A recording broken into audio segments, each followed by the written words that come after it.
সুরা সম্পূর্ণ কলসং রুধিরাপ্লুত মে বচ দধানা হস্ত পদ্মাভ্যাং কুষ্মান্ডা শুভদাস্তু মে। মা দুর্গার চতুর্থ রূপের নাম হল কুষ্মান্ডা। তিনি স্বল্প হাস্যসহ অণ্ড বা ব্রহ্মাণ্ডকে উৎপন্ন করায় তাকে কুষ্মান্ডা দেবী নামে অভিহিত করা হয়। যখন জগৎ সংসারের কোনো অস্তিত্ব ছিল না, চতুর্দিক অন্ধকারাচ্ছন্ন ছিল, সেই সময় এই দেবী তার ঈষৎ হাস্য দ্বারা ব্রহ্মাণ্ড সৃষ্টি করেন। সুতরাং ইনি হলেন জগতের আদি স্বরূপা, আদি শক্তি। এর আগে ব্রহ্মাণ্ডের কোনো অস্তিত্বই ছিল না। ইনি সূর্যমণ্ডলের অন্তর্লোকে বাস করেন।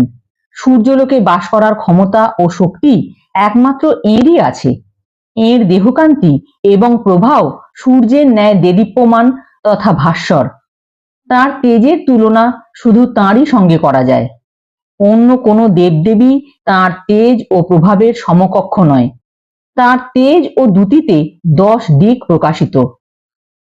ব্রহ্মাণ্ডের সকল বস্তু এবং প্রাণীর মধ্যে অবস্থিত তেজ সবই এর ছায়া মাত্র। দেবী কুষ্মান্ডা অষ্টবাহু সমন্বিতা, তাই তিনি অষ্টভুজা দেবী নামেও বিখ্যাত। তার 7টি হাতে তিনি যথাক্রমে কমণ্ডলু, ধনুক, বাণ, পদ্মফুল, অমৃতপূর্ণ কলস, চক্র এবং গদা ধারণ করে আছেন। অষ্টম হাতে রয়েছে সকল সিদ্ধি এবং নিধি প্রদানকারী জপমালা। এর বাহন সিংহ। কুম্রকে সংস্কৃতে কুষ্মাণ্ড বলা হয়। সকল বলি প্রদত্ত নৈবেদ্যের মধ্যে কুম্র বলি তাঁর সর্বাধিক প্রিয়। এই কারণেও তাকে কুষ্মান্ডা দেবী বলা হয়। নবরাত্রি পূজার চতুর্থ দিনে এই কুষ্মান্ডা দেবীরই আরাধনা করা হয়। এই দিন সাধকের মন অনাহত চক্রে অবস্থান করে।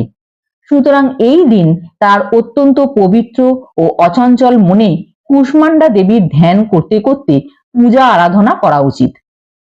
মাতা কুষ্মান্ডার উপাসনা করলে সমস্ত রোগ শোক দূরীভূত হয়।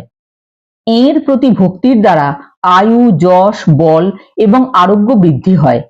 মাতা কুষ্মান্ডা সামান্য সেবা ও ভক্তিতেই প্রসন্না হন।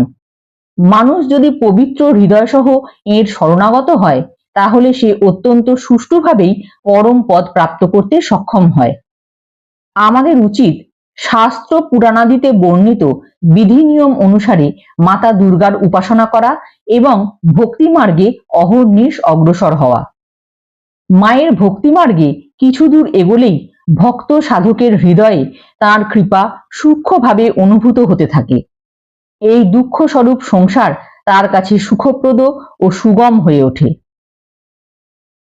মাতৃ উপাসনা মানুষের জন্য সহজে ভবসাগর পার হওয়ার সর্বাধিক সুগম ও শ্রেয়স্কর পথ।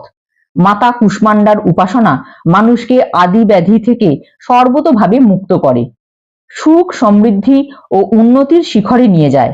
সুতরাং যারা লৌকিক ও পারলৌকিক উন্নতি চায়, তাদের দেবী কুষ্মান্ডার আরাধনায় সর্বদা তৎপর হওয়া উচিত।